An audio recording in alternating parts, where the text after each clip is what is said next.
अस्सलाम वालेकुम, मैं हूं शाहजेब खानजादा। 2018 में सेनेट के इंतखाबात में वोट्स किसने बेचे, वोट्स किसने खरीदे, ये मामला 2021 के सेनेट इंतखाबात से पहले बहुत बड़ा तनाज़ा बन चुका है। वीडियो मंजर आम पर आने के बाद वजीर आजम ने आज एक तहकीकाती कमेटी तश्कील दे दी है। वफाकी वजीर फवाद चौधरी, इंसानी हुकूक की वफाकी वजीर शेरी मजारी और वजीर आजम के मुशीर बराए एहतसाब शहजाद अकबर इस कमेटी के रुकन होंगे, जो 1 महीने के अंदर सिफारिशात के साथ अपनी रिपोर्ट पेश करने की पाबंद होगी। वजीर आजम इमरान खान ने आज अपने इंटरव्यू में कहा कि कमेटी तश्कील दे दी है। कमेटी को कह दिया है कि जो हमारे पास इदारे हैं उनको इस्तेमाल करके इस पूरे मामले की तहकीकात करें।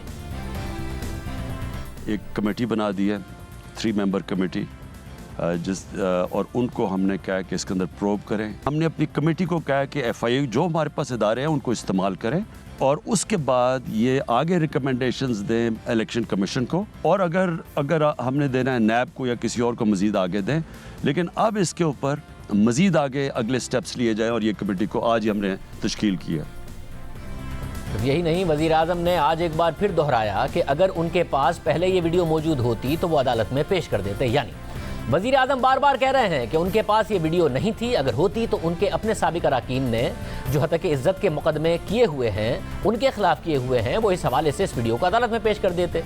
ये तो हम पहले भी बता चुके हैं कि खुद वजीर आजम के बयान के मुताबिक वीडियो 2018 में उनके पास मौजूद थी, मगर अब एक और नया तनाज़ा खड़ा हो गया है वजीर आजम के एक और बयान से।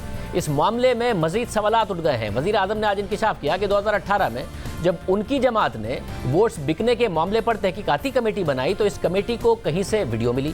कमेटी ने कहा कि वो वीडियो दे नहीं सकते, दिखा सकते हैं, और वीडियो देखने के बाद खैबर पख्तूनख्वा के अरकान असेंबली के खिलाफ एक्शन लिया गया। 2018 में हमें पता चला, हमारे कोई पता नहीं 18 या 20 MPs बिक गए थे। हमारी कमेटी बनी जिसने इन्वेस्टिगेट करना था। हमें जब पता चला उन्होंने कहीं से वीडियो लाई और उन्होंने कहा जी हम ये आपको दे नहीं सकते लेकिन दिखा सकते हैं। उसके बाद हमने अपने 20 MPs को शो कॉज दिया और फिर निकाला उनको, और तब फिर मैंने कहा ओपन बैलेट का। फिर ये हमने ये जो पार्लियामेंट के अंदर 5 महीने से पड़ी हुई है हमारी पटिशन, ये इसके ऊपर कॉन्स्टिट्यूशनल अमेंडमेंट के ऊपर, यानी पहले मौक़िफ़ इख्तियार किया गया कि वीडियो 2018 में मौजूद थी। सवाल उठा कि 2018 की वीडियो 2020 में मंजर आम पर क्यों आई, सबूत होने के बावजूद पहले एक्शन क्यों नहीं लिया गया, वादे के मुताबिक केसेस नैब को क्यों नहीं भेजे गए। तो बयान सामने आया कि वीडियो पहले से मौजूद नहीं थी, होती तो अदालत में पेश कर देते। और अब वज़ीर आज़म कह रहे हैं कि वीडियो तहकीकाती कमेटी के पास मौजूद थी मगर उन्होंने दी नहीं, सिर्फ दिखाई, जिसके नतीजे में एक्शन लिया गया और अरकान को पार्टी से निकाला गया। यानी वज़ीर आज़म के हालिया बयान के मुताबिक खुद तहरीक इंसाफ की अपनी कमेटी जो इमरान खान के हुक्म पर बनी और जिस कमेटी में तहरीक इंसाफ के रहनुमा थे, उनके पास वीडियो थी जिसमें तहरीक इंसाफ के MPA पैसे ले रहे थे। उस कमेटी ने इमरान खान को वीडियो दिखा तो दी मगर देने से इनकार कर दिया। मगर बात यहाँ तक महदूद नहीं है। वज़ीर आज़म के बयान के मुताबिक उनके अरकान से मुताल्लिक पैसे लेने की वीडियो 2018 में तहकीकाती कमेटी को मिल गई थी, जबकि तहकीकात की जिम्मेदारी साबिक वज़ीर आला परवेज़ खट्टक के पास थी और कमेटी की फाइंडिंग्स पर ही 20 अरकान को निकाला गया।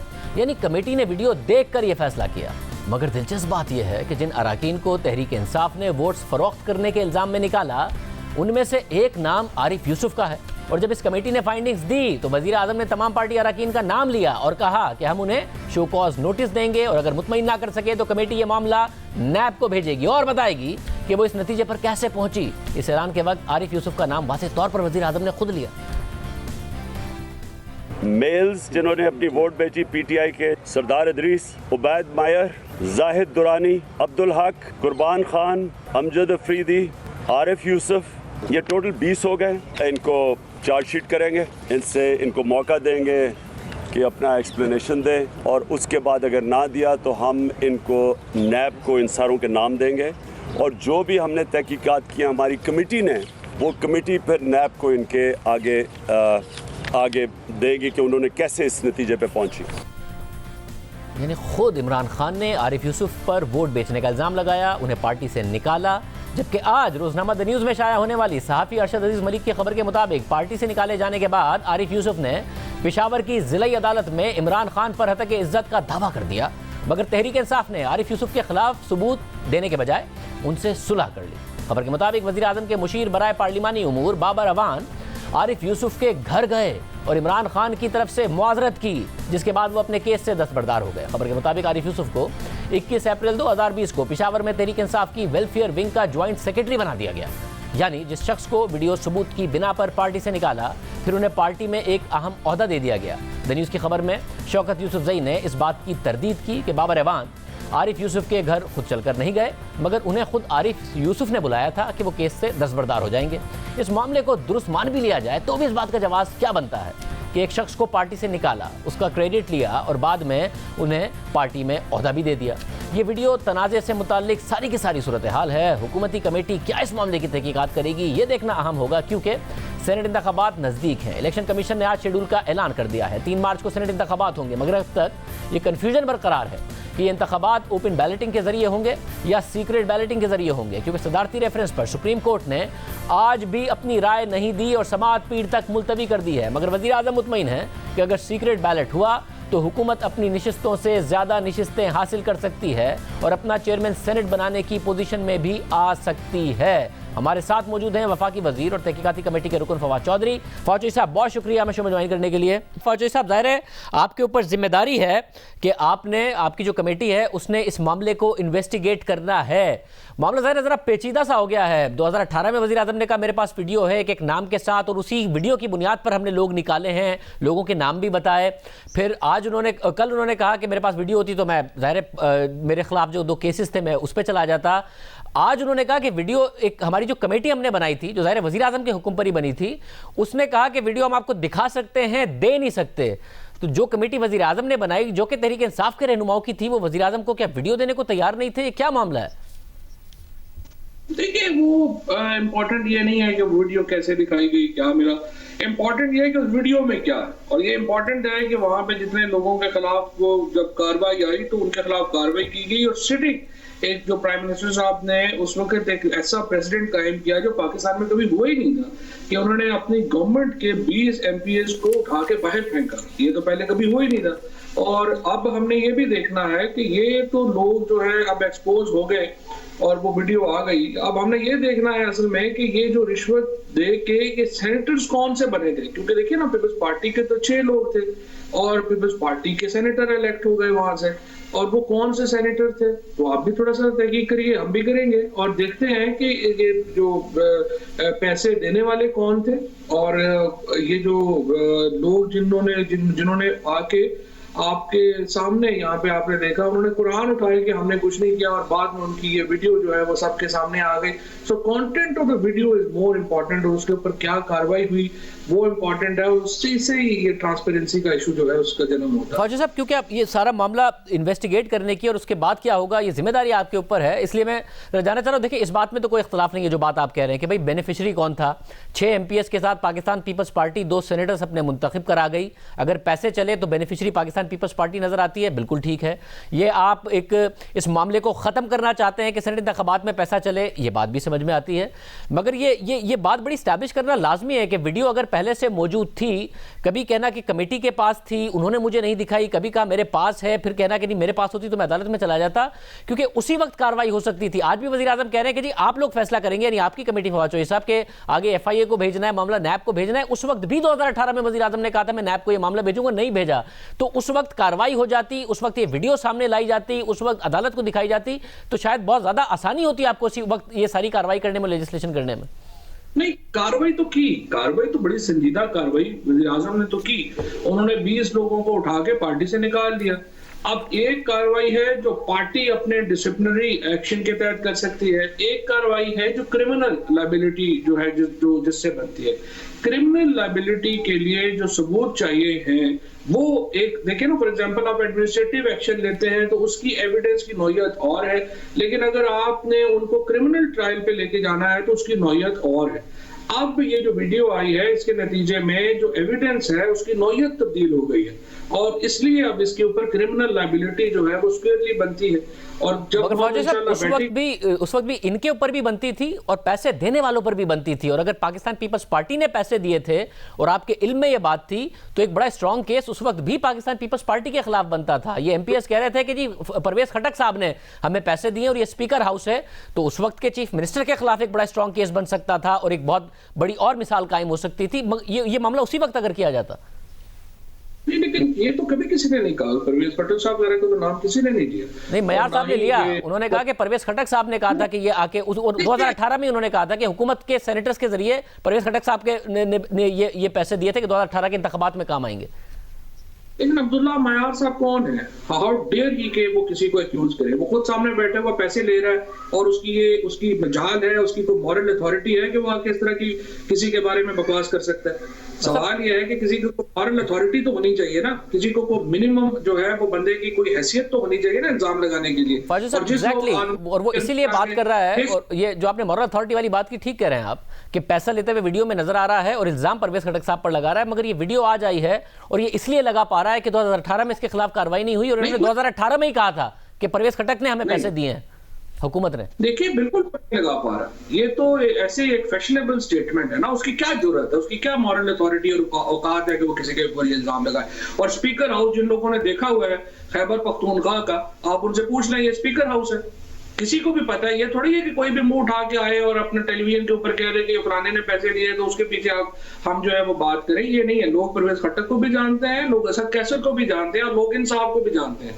सो मेरा ये ख्याल है कि हर इल्जाम के ऊपर जो है वो इस तरह से हम नहीं उसके ऊपर उस तरह से जा सकते। और जिस तरीके की जो मॉरल इन लोगों ने जिन्होंने ये पैसे लिए हैं और टेलीविजन के ऊपर जिस बेशर्मी के साथ इन्होंने वहां पे आए हैं और जिस बेशर्मी के साथ इन्होंने कुरान उठाए हैं, इन लोगों को तो मेरा ख्याल है सोशल बाइकआउट होना चाहिए। ये तो वो स्याह धब्बा है पाकिस्तान की सियासी तारीख के ऊपर जिसकी जितनी मजम्मत की जाए कम है। और आपकी जो है तक इस बात का ताल्लुक है कि इसके ऊपर 2018 में क्यों नहीं कार्रवाई हुई? देखिए, मैंने आपको अर्ज किया, ये जो वीडियो है मुख्तलिफ जगहों के ऊपर मुख्तलिफ औकात के ऊपर एविडेंस की नौयत मुख्तलिफ होती है। 2018 में जितनी एविडेंस थी और इमरान खान जितनी कार्रवाई कर सकते थे उस वक्त अपने इख्तियारात के मुताबिक उन्होंने की। कितने लोगों ने ये देखिए, अभी सादक सिजरानी साहब का जब हुआ अदम एतमाद तो पीपल्स पार्टी और PMLN ने कहा कि हमारे सेनेटर्स ने उनको वोट दिए हैं और हम उनके खिलाफ कार्रवाई करेंगे। क्या जरूरत हुई पीपल्स पार्टी और PMLN की अपने एक भी सेनेटर को निकालने की? ये कहना आसान होता है, करना मुश्किल होता है। और इमरान खान को जाता है। मगर फवाद चौधरी साहब, उस वक्त जो ये सारा का सारा मामला हुआ, क्या क्योंकि आपने तहकीकात करनी है, क्या आप हर पहलू पर तहकीकात करेंगे या आप ये माइंड बना चुके हैं कि जी ये लोग तो मुलविस हो ही नहीं सकते, इस पहलू की भी तहकीकात करेंगे कि दोनों तरफ से पैसा चला और ये इतने बिके लोग कि इन्होंने हुकूमती भी कुछ कैंडिडेट्स थे जो कि काफ़ी पैसे वाले थे तहरीक इंसाफ के, उनसे भी पैसे ले लिए और इन्होंने दूसरी तरफ से भी पैसे ले लिए और फिर भी वोट दूसरी तरफ दे दिया? इसकी भी पॉसिबिलिटी हो सकती है। आप इसको देखेंगे या इसको बिल्कुल नहीं देखेंगे? नहीं जी, इसको क्यों देखना है? कोई भी बंदा उठा के, जो बंदे जो है झूठे कुरान उठा रहे हैं और जाके उसके बाद पैसे ले रहे हैं, उनके बयान के ऊपर हम तहकीकात शुरू कर सकते हैं भला, जिसके ऊपर कोई एविडेंस नहीं है, कोई ऐसी है नहीं। और जो स्पीकर हाउस वो कह रहे हैं ये स्पीकर हाउस है, जब वो स्पीकर हाउस ही नहीं है, कोई ऐसी बात ही नहीं है, तो उस पर क्यों तहकीकात करें? जो ये लोग इस तरह के जो 2-2 टके के लोग उठ के आके इल्जामात इस तरह के लोगों के ऊपर लगाने चाहते हैं और उनका ख्याल है कि इस तरह स्टोरी बदल जाएगी और इनका ख्याल है कि इस तरह से तो लोग हमें तो भूल जाएंगे और इधर पड़ जाएंगे, ये तो उनकी गलतफहमी है। देखिए एग्जैक्टली, तो फिर तो ये सीधा सीधा है कि आपने यही फिर इन्वेस्टिगेट आपने क्या करना है जब आप माइंड बना चुके हैं कि ये लोग झूठे हैं, इन्होंने दूसरी पार्टी से पैसे लिए हैं और वोट बेचा है, तो फिर क्या इन्वेस्टिगेट करेंगे आप? नहीं, इन्वेस्टिगेट हमने ये नहीं करना। इन्वेस्टिगेट क्या करना है वो तो आपके सामने है ना, जो सबने पैसे दिए, उसमें क्या इन्वेस्टिगेट करना है? इन्वेस्टिगेट हमने ये करना है बेनिफिशियरी कौन है। इन्वेस्टिगेट हमने ये करना है कि ये पैसे इन्होंने जिनसे लिए किसको फायदा हुआ, कौन सेनेट में पहुंचा और इन लोगों के खिलाफ क्या हमें FIA को इन लोगों को देना चाहिए या कि इन लोगों के खिलाफ क्रिमिनल लॉ में क्या इसकी जो है। मगर ये भी बड़ा साफ है कि पीपल्स पार्टी के 2 सेनेटर्स मुंतखब हुए, 6 MPs थे, कौमी वतन पार्टी 10 MPs के साथ भी आपकी इत्तेहादी होते हुए अपना सेनेटर नहीं मुंतखब करा पाई। ये बड़ा ऑब्वियस है सारा का सारा मामला। बिल्कुल आप ठीक कह रहे हैं। और इसको जरा देख लेते हैं ना कि उस वक्त इन लोगों में से कितने लोगों ने किन को प्रपोज किया, किन को सेकंड किया और वोट जो है वो किधर गया। तो थोड़ा सा इसको देख लेते हैं। बाकी आपकी बात बिल्कुल सही है, बड़ा वाज़ेह मामला है। और इसमें ज़ाहिर जब इमरान खान साहब ने ऐलान किया था, एक एक्स MPA थे आरिफ यूसुफ साहब, उनके ऊपर भी इमरान खान साहब ने कहा था इनके खिलाफ भी सबूत हैं और बाद में उन्होंने बताया कि वीडियो के सबूत देखकर मैंने निकाला है, मगर उन्हें बाद में सेंट्रल ज्वाइंट सेक्रेटरी इंसाफ वेलफेयर विंग का पेशावर रीजन का बनाया गया और उन्होंने क्योंकि केस किया था इमरान खान साहब के ऊपर, बाबर ईवान साहब उनके घर भी गए, फिर उन्होंने केस भी अपना वापस लिया। और ज़ाहिर एक वो हैं जिनको बाद में जॉइंट सेक्रेटरी बना दिया गया, और दूसरे कौमी वतन पार्टी के थे जो आपकी पार्टी में आए, जो इन वीडियो में भी मौजूद है, जिन्हें लॉ मिनिस्टर बना दिया गया और 2.5 साल बाद निकाला गया। देखिए, जो लॉ मिनिस्टर जिन साहब को बनाया गया था, ये 2018 में इनके ऊपर हमारे खिलाफ, हमारे पास कुछ नहीं था, ना ही उस वीडियो में जो है वो इनके बारे में कोई वीडियो हमारे पास थी, ना ही ये हमारी पार्टी से कोई ताल्लुक रखते थे। देखिए, जो वीडियो की एविडेंस नहीं थे, उस वक्त जो परवेज खट्टक साहब थे वो चीफ मिनिस्टर थे, उस वक्त स्पेशल ब्रांच की रिपोर्ट्स भी थी, उस वक्त और मटेरियल भी मौजूद था जो पीटीआई से ताल्लुक रखने वाले लोग हैं उनके मुतालिक ये बताता था कि वो पैसे ले रहे हैं। लेकिन ये साहब चूंकि पीटीआई का हिस्सा नहीं थे, इसलिए इनके खिलाफ कोई ऐसी बात जो है वो सामने नहीं आई। जो भी सामने आई है उनको 4 घंटे में उनके ओहदे से हटा दिया गया। दूसरे साहब जो आप बात कर रहे हैं, कोई इंसाफ लॉयर्स विंग वगैरह की, फ्रेंकली मुझे नहीं याद पड़ता कि इमरान खान के लेवल के ऊपर उनकी अपॉइंटमेंट हुई हो या उनमें डिस्कशन भी हुई हो, क्योंकि मैं काफी मगर बाबर ईवान साहब तो उनके घर इमरान खान साहब को बताए बगैर नहीं गए होंगे, फिर उसके बाद उन्होंने इमरान खान साहब के ऊपर केस वापस लिया। ये भी मुझे फ्रेंकली नहीं पता। मैं काफी, मेरा वक्त जो है वो बनी गाला में ही गुजरता था बहुत ज्यादा, और ये सारे मामलात जो हैं वो मेरे सामने हुए हैं और कई जगहों के ऊपर मैं बराह रास्त इसमें इन्वॉल्व भी रहा हूँ। मुझे नहीं याद पड़ता कि इनकी अपॉइंटमेंट क्या हुई। ये परवेज खट्टक साहब से बता, हम पूछेंगे जरूर कि इनकी अपॉइंटमेंट कैसे हुई है और इसकी अपॉइंटमेंट किसने की है। इसका जो पार्टी ऑर्गेनाइजेशन है खैबर पख्तूनख्वा की, उससे जवाब मांगते हैं कि ये कैसे हुई। और मुझे फवाद साहब ये भी बताइएगा, क्योंकि आप ज़ाहिर लेजिस्लेशन के हवाले से, रिफॉर्म्स के हवाले से बात कर रहे हैं, आपने एक तफसीली आर्टिकल भी लिखा, पूरे हिस्टोरिकल कॉन्टेक्स्ट के साथ लिखा, आपने तकरीर भी की उसी कॉन्टेक्स्ट के साथ पार्लियामेंट में भी। अब जो शफाफियत का मसला है वो सिर्फ एमपीएस की हद तक महदूद नहीं है फवाद चौधरी साहब। जो पार्टी लीडरशिप है वो किस किस्म के लोगों को टिकट देती है, अगर आप एमपीएस की हद तक इस मसले को हल कर देंगे तो इल्ज़ाम तो ये भी है कि कोई भी अमीर आदमी आता है, उसका ना पार्टी के लिए कंट्रीब्यूशन होता है, ना ही वो सेनेट में कंट्रीब्यूट कर सकता है। हालांकि सेनेट का बहुत अहम किरदार है एक बैलेंसिंग फैक्टर के तौर पर कि कोई अक्सरियती पार्टी अपना जो है वो सारा लेजिस्लेशन का एजेंडा ना इंप्लीमेंट कर दे, सूबों के इंटरेस्ट को सेफ गार्ड किया जाए, ओवरऑल चीज़ों को देखा जाए। तो अमीर लोग आते हैं, पार्टी में फंडिंग देते हैं, या फिर लीडर के दोस्त होते हैं, या फिर कोई पुराने कारकुन होते हैं जो डायरेक्ट इलेक्शन में नहीं इलेक्ट हो पाते और वो आ जाते हैं सेनेट में। तो इसका रिफॉर्म का क्या किया जाएगा कि जी सेनेट में लोग भी ठीक आए, अगर एमपीएस की हद तक रोक लेंगे लोगों को तो पार्टी टिकट देती है। देखिए, आपने बिल्कुल you have hit the nail on the head. देखिए, पाकिस्तान के अंदर जो 2 बड़े हमारे प्रॉब्लम्स हैं जिसके बगैर जमहूरियत आगे नहीं चल सकती, उसके ऊपर डिबेट नहीं है। और आपने ये पहले ही प्रोग्राम है जिसमें ये बात हुई है, इसमें एक तो जो इंटरनल पार्टी डेमोक्रेसी है, और दूसरी जो पार्टीज की सिलेक्शन का निजाम है, और तीसरा हमारा जो प्रोविंशियल फ्रेमवर्क है, वो एक अलग डिबेट है।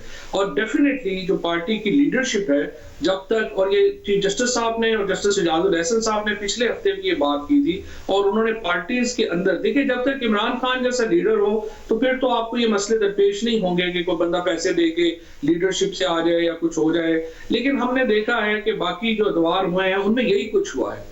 और ये आर्टिकल 63A गोया के सेनेटर्स के वोट के ऊपर अप्लाई नहीं होता, और एमपीएस और एमएनए वोट जो है वो अपनी मर्जी से दे सकते हैं, उनके खिलाफ कोई कार्रवाई नहीं हो सकती। लेकिन इसके बावजूद मैं ये समझता हूँ कि पार्टीज के अंदर जब तक डेमोक्रेसी नहीं होगी, जब तक आप एक पूरा स्ट्रक्चर पार्टीज का खड़ा नहीं करेंगे, ये मसाइल रहेंगे। और इस वक्त भी पाकिस्तान के अंदर पॉलिटिकल पार्टीज इंपॉर्टेंट नहीं है, पॉलिटिकल पर्सनैलिटीज इंपॉर्टेंट है, और पार्टीज तभी इंपॉर्टेंट होंगी जब उनके स्ट्रक्चर्स होंगे। बहुत शुक्रिया फवाद चौधरी साहब की गुफ्तगू आपने सुनी। प्रोग्राम में एक ब्रेक शामिल करते हैं। बेनिफिशरी की बात हो रही है, पाकिस्तान पीपल्स पार्टी की बात हो रही है। कायरा साहब हमारे साथ मौजूद होंगे ब्रेक के बाद। वज़ीर आज़म का इल्ज़ाम है कि अपोजिशन ने माजी में भी पैसा चलाया, अब भी पैसा चलाना चाहते हैं। पीपल्स पार्टी के हवाले से 2018 के इंतखाबात में सवाल उठाए जा रहे हैं। कमरुज़्ज़मा कायरा साहब हमारे साथ मौजूद है। कायरा साहब बहुत शुक्रिया। कायरा साहब, वज़ीर आज़म की ये बात काफ़ी हद तक दुरुस्त नहीं है कि जी लोग इस पर बहस शुरू हो गई है कि वीडियो हमारे पास पहले थी या बाद में थी। असल मसला ये है कि पैसा चला, इस वक्त भी 50-50, 60-60 करोड़ रुपए बलूचिस्तान में सेनेट की एक सीट के लिए चल रहा है, और हम ये ख़त्म करना चाहते हैं। हम तो हुकूमत में हैं, हम तो वैसे भी हमारे जो सेनेटर्स हैं वो मुंतखब हो जाएंगे, मगर अपोजिशन नहीं मान रही है क्योंकि ये पैसा चलाना चाहती है। माजी में भी इन्होंने पैसा चलाया। देखिए, जो पार्लियामेंट कमेटी बनी थी, कमेटी ऑफ द हाउस बनी थी सेनेट की, उसमें भी सिफारिशात आई थी। लेकिन हमने तो बार बार शाहजेब साहब कहा, जब गवर्नमेंट का अपना जरा गौर करें ना, अगर गवर्नमेंट के हाथ इतने साफ और इरादा दुरुस्त था तो पाकिस्तान में आईनी तरमीम करने का एक रास्ता मौजूद है, तरीकाकार मौजूद है। आप कमेटी बना के सारी जमातों को उसमें शामिल करते हैं, बैठ के उस पर मशावरत करते हैं, और इसमें कोई क्या करती है अपोजिशन की कोई जमात? वो कहते हैं कि आप इसको ट्रांसपेरेंट न करें।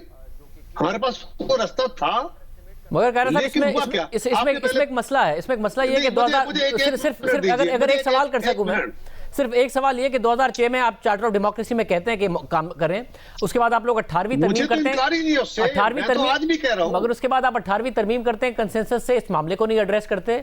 2015 में नवाज शरीफ साहब पार्लियामेंट्री रहनुमाओं के से मिलकर कहते हैं कि जी ये मामला खत्म होना चाहिए, 22वीं आईनी तरमीम की बात होती है, मगर खबर छपती है कि तहरीक इंसाफ तो मान गई है, पीपल्स पार्टी और JUIF नहीं माने। देखिए, गुजारिश ये है शाहजेब साहब, कब किसने क्या किया। हमने 18वीं तरमीम की, 18वीं तरमीम में बहुत सारी चीजें हो गई हैं, कई रह गई। नया ऑर्डिनेंस हमने ठीक करना चाहा, हमारे साथ बाकी दोस्तों ने तावन नहीं किया। इलेक्टोरल रिफॉर्म्स हम करना चाहते थे, उस वक्त हमने की, ये नहीं कि हमने की नहीं, हमने की। जितनी रिफॉर्म्स के ऊपर एग्रीमेंट हो गया, ये सारी जमातें मुत्तफिक हो गई, वो इम्प्लीमेंट हो गई। पता चला कि वो भी सही तरह नहीं काम कर रही है, अभी मजीद करने की जरूरत है। तो हमारे दौर में ये कहना कि उस दौर में रिफॉर्म्स नहीं हुई, ये मुनासिब नहीं है। उस दौर में इलेक्टोरल रिफॉर्म्स हुई। आज मैं असल में आपके सामने मुद्दा रखना चाहता हूं, वो ये है कि हुकूमत पहले तो पार्लियामान को बेतौकीर करते हुए आप चले गए सुप्रीम कोर्ट में, आपने कहा जी इसकी तो हमें जरूरत ही नहीं है जो हमारे कॉन्स्टिट्यूशनल अमेंडमेंट की। जब वहां से आपको समझ आई कि इलेक्शन कमीशन भी मुखालिफ हो गया, जूरिस्ट भी मुखालिफ हो गए, अदालत के अंदर सियासी जमातों ने भी मुखालफत कर दी, उसके बाद फिर क्या हुआ? वो करने के बाद आपने ऑर्डिनेंस जारी कर दिया, और वो भी कंडीशनल। जिस दिन लेजिस्लेशन पार्लियामान में ब्लॉक हुई, हमने उस दिन भी कहा कि अभी भी गवर्नमेंट के पास वक्त है, गवर्नमेंट चाहे तो कमेटी बना के उसके अंदर लोगों सारी जमातों से आरा ले ले, और सेनेट से पहले कंप्रीहेंसिव पैकेज लेके आए, सिर्फ इलेक्टोरल रिफॉर्म्स का, जिसका कोई ताल्लुक नैब से नहीं है, जिसका कोई ताल्लुक केसेस से नहीं है, जिसका कोई ताल्लुक किसी अदालती इशू से नहीं है। लेकिन गवर्नमेंट उस मामले में नहीं मानी, हड़तरमी का शिकार रही। मगर प्राइम मिनिस्टर का कहना यह है कि ये आप सब इसलिए कर रहे हैं कि आप लोग सेनेट के इलेक्शन में पैसा चलाना चाहते हैं, जो माजी में भी हुआ। जब वीडियो सामने आई है तो PTI का एतराज यह है कि 5-6 MPs के साथ खैबर पख्तूनख्वा से 2 सेनेटर पीपल्स पार्टी इलेक्ट करा गई थी। वीडियो में जो अली बाचा साहब नजर आ रहे हैं वो आपके MPA थे, वो कहते हैं कि एडिटेड है, मगर जो बेनिफिशियरी थे वो आप थे उस वक्त। देखिए, उसमें दूसरी गुजारिश ये है कि वो एक फुटेज नहीं है, उसके 2 हिस्से हैं। उसमें दूसरी फुटेज के अंदर PTI के MPA पैसे ले रहे हैं। किससे ले रहे हैं? उनके अपने लोगों से ले रहे हैं। क्या कह रहे हैं कि हमने स्पीकर हाउस के अंदर ली है, क्या कह रहे हैं कि चीफ मिनिस्टर साहब की मर्जी से लिए। तो ये तो बहुत सारे इल्जाम हैं जी, हम तो नहीं लगा रहे, उनके अपनी जमात के लोग लगा रहे हैं। लेकिन मैंने कहा शाहजेब, ये एक बदनुमा माजी है, आप भी जानते हैं, पैसे चलते रहे, मैं भी जानता हूं। आज भी इसका सूरत हाल कुछ ऐसी है कि पाकिस्तान का जो है ये जो इंतखाबी निजाम है, इसको शफाफ होना चाहिए, कोई दूसरी राय नहीं है इस पे।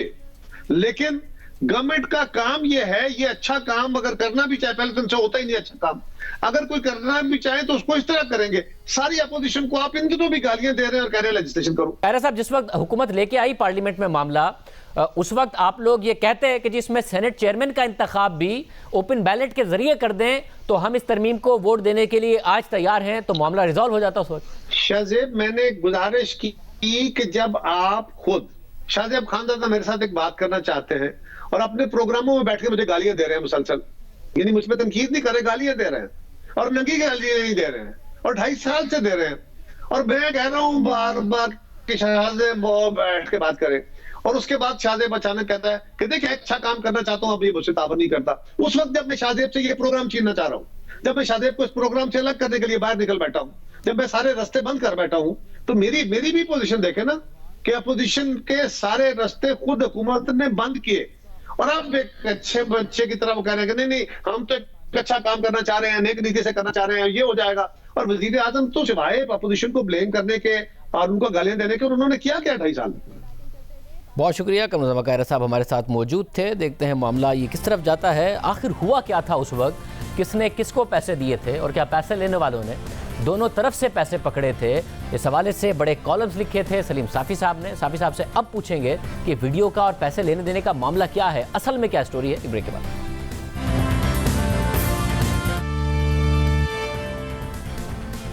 हमारे साथ सीनियर सहाफ़ी सलीम साफ़ी साहब मौजूद हैं। साफ़ी साहब बहुत शुक्रिया। साफ़ी साहब आपने उस ज़माने में भी कॉलम लिखे थे जब ये ख़रीदो फ़रोख्त हुई, 20 MPS को निकाला गया कि असल में किस तरीके से ये ख़रीदो फ़रोख्त हुई है, क्या मामला हुआ है। मगर अब सवाल ये उठ रहा है कि कुछ बातें दुरुस्त हैं पाकिस्तान तहरीक इंसाफ की कि भाई बेनिफिशरी हम थोड़ी हैं।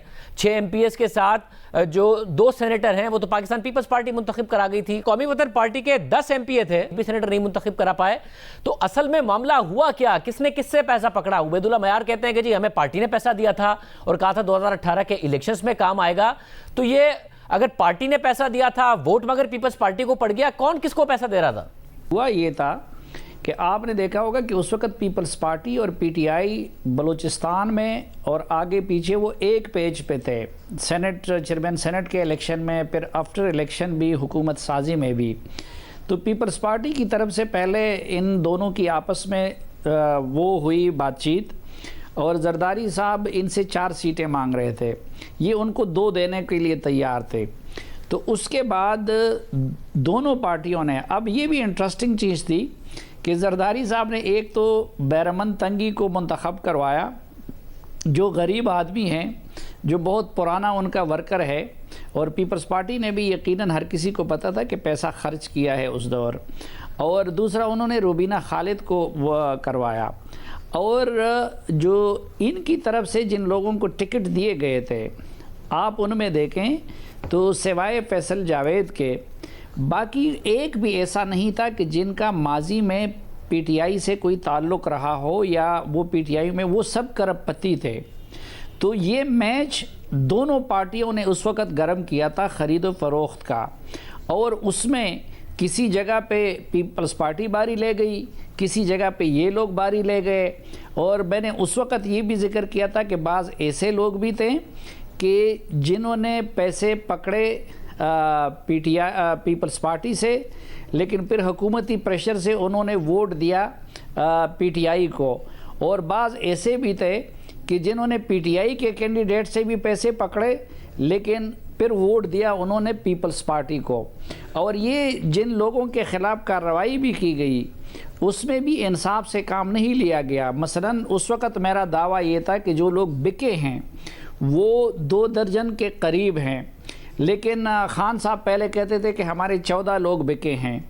और ये जिन लोगों के ख़िलाफ़ उस वक़्त कार्रवाई की गई, उनमें 2 ऐसे थे कि जिनका PTI से ताल्लुक़ भी नहीं था, एक बाबर नसीम और एक अमजद अफरीदी का। तो ये सारा ख़ुद गेम इन दोनों पार्टियों ने किया। जो नुकसान ज़्यादा पहुंचाया, एक तो शेरपाव साहब की पार्टी के 10 मेंबर थे, उनको 1 सीट भी नहीं मिली। दूसरा उन्होंने सबसे ज़्यादा नुकसान पहुंचाया JUI का, कि जिनके पैसे वाले कैंडिडेट तो उस वक़्त जीत गए, लेकिन मौलाना गुल नसीब खान हार गए। और तीसरा इन्होंने जो ANP के एक और सेनेटर बन सकती थी, शगुफ्ता मलिक, वो नहीं बन सकी। तो ये दोनों में ख़रीदारी का भी मुकाबला था और दोनों में पैसे का भी मुकाबला था। यानी आप ये कह रहे हैं कि जिन्होंने होंगे कहीं ये कि जिन्होंने पैसे पकड़े, उनमें ऐसे भी हैं जिन्होंने हुकूमत की तरफ से भी पैसे लिए और फिर पीपल्स पार्टी से भी पैसे लिए, फिर ऐसे भी हैं जिन्होंने पीपल्स पार्टी से सिर्फ पैसे लिए मगर हुकूमत के दबाव में वोट PTI के कैंडिडेट को दे दिया। ये हर तरफ से पैसा चल रहा था। देखिए उस वक़्त ये कॉलम में लिख चुका था कि सब मेंबरान को CM हाउस में बुलाया गया, उनको बताया गया कि हमें पता है कि किस किस के राब्ते हैं और कौन कौन बिकने जा रहा है, लेकिन अगर आप अपने उम्मीदवारों को वोट देंगे, ये मैं यानी लिख चुका हूँ, तो आपको पैसे भी मिलेंगे अपने उम्मीदवारों की तरफ से और आपको हुकूमती फ़ंड्स भी मिलेंगे। अच्छा, फिर ये भी एहतमाम किया गया था, एक चीज़ जिसका लोग ज़िक्र नहीं कर रहे हैं, कि उस वक़्त ये मेकैनिज़म बनाया गया कि जो पीटीआई का पहला बंदा वोट कास्ट करने गया तो उनसे कहा गया था कि आप उधर खाली कागज़ कास्ट करेंगे और अपना बैलेट बाहर ले आएं, और बाहर लाके फिर जब दूसरा बंदा जाता था तो वो पहले वाले का बैलेट पेपर कास्ट कर लेता था और अपना बाहर ले आता था, जो कि इलेक्शन रूल्स के बिल्कुल ख़िलाफ़ वर्जी है कि आपका बैलेट आप दूसरे को दिखाएं और दूसरा उसको कास्ट करे। फिर एक और इंटरेस्टिंग चीज़ मैं आज आपको ये बताऊं कि ये एक वीडियो नहीं है, इस हुकूमत के पास और वज़ीर आज़म के पास इस तरह के 17 वीडियोज़ हैं जो उस वक़्त उनको दिए गए थे और जो उस वक़्त उन्होंने देखे हैं। 6 वीडियोज़ ऐसी थी कि जिनकी फ़ाइल पर नहीं, लेकिन उनके पास 17 वीडियोज़ हैं। उसमें फिर इंटरेस्टिंग चीज़ ये कि ये वीडियो जिसमें ये शेरपाव साहब के बंदे थे जो उस वक़्त अगर इस वीडियो में वो नज़र आ रहे थे तो उसके बाद उनको पीटीआई में शामिल भी करवाया गया और उनको वज़ीर क़ानून भी बनवाया गया। तो ये इस हमाम में पीपल्स पार्टी और पीटीआई वो यकसा नंगे हैं। जो पीपल्स पार्टी की तरफ से पेमेंट होती थी वो इस्लामाबाद में होती थी और जो पीटीआई के कैंडिडेट्स की जो पेमेंट होती थी वो पेशावर में होती थी। बहुत शुक्रिया सलीम साफ़ी साहब हमारे साथ मौजूद थे। अब देखते हैं कि इसकी तहकीकात क्या नतीजा निकाल कर लाती हैं। प्रोग्राम एक ब्रेक शामिल करते हैं।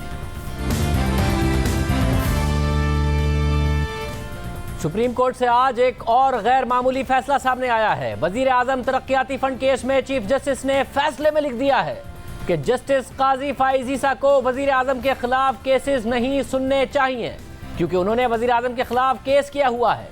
सुप्रीम कोर्ट ने 3 फरवरी को वजीर आजम की जानिब से अरकान असेंबली को 50-50 करोड़ रुपए के तरक्याती फंड जारी करने की खबर का नोटिस लिया। फिर उस पर गुज़िश्ता रोज समाअत हुई। अदालत ने वफाकी और सूबाई हुकूमत से जवाब तलब किया और फिर आज ये दरख्वास्त निपटा दी। और अब से कुछ देर पहले इस केस का मुख्तसर फैसला सामने आया है जिसके मुताबिक सूबाई हुकूमतों ने वाज़ेह तौर पर कहा है कि उनके सूबे में कोई भी डेवलपमेंट फंड किसी रुकन असेंबली या वजीर को नहीं दिए जा रहे और तरक्याती फंड्स आइन और कानून के मुताबिक इस्तेमाल होंगे। चीफ जस्टिस गुलजार अहमद ने अपने फैसले में लिखा कि इस स्टेज पर जस्टिस काजी फाइज ईसा ने कुछ दस्तावेजात सामने रखी जो उनके मुताबिक उन्हें किसी नामालूम जराए ने व्हाट्सएप पर दी हैं। इन दस्तावेजात की कॉपी जस्टिस काजी फाइज ईसा ने बेंच के दूसरे जजेस को भी फराहम की। जस्टिस काजी फाइज ईसा का कहना था कि दस्तावेजात के असल होने से मुतालिक यकीन से कुछ नहीं कह सकते, जिस पर अटॉर्नी जनरल ने कहा कि जब दस्तावेजात के मुसद्दिका होने पर ही सवालिया निशान है तो उन्हें रिकॉर्ड पर नहीं लिया जा सकता। अटॉर्नी जनरल ने मजीद कहा कि इस मामले में जस्टिस काजी फाइज ईसा शिकायत कुरुंदा बन जाएंगे और इस सूरत में उनके लिए ये मुनासिब नहीं होगा कि वो ये मामला सुने। चीफ जस्टिस ने ऑब्जर्वेशंस दी कि इस सूरत हाल में जस्टिस काजी फाइज ईसा का इस मामले को सुनना मुनासिब नहीं होगा। इस बात को मद्देनजर रखते हुए कि वो पहले ही वजीर आजम के खिलाफ जाती हैसियत में दरख्वास्त गुजार है, इसलिए गैर जानिबदारी के उसूलों को बरकरार रखते हुए और इंसाफ के तकाज़ों को मद्देनजर रखते हुए जस्टिस काजी फाइज ईसा को वो केसेस नहीं सुनने चाहिए जो वजीर आजम से मुताल्लिक हों।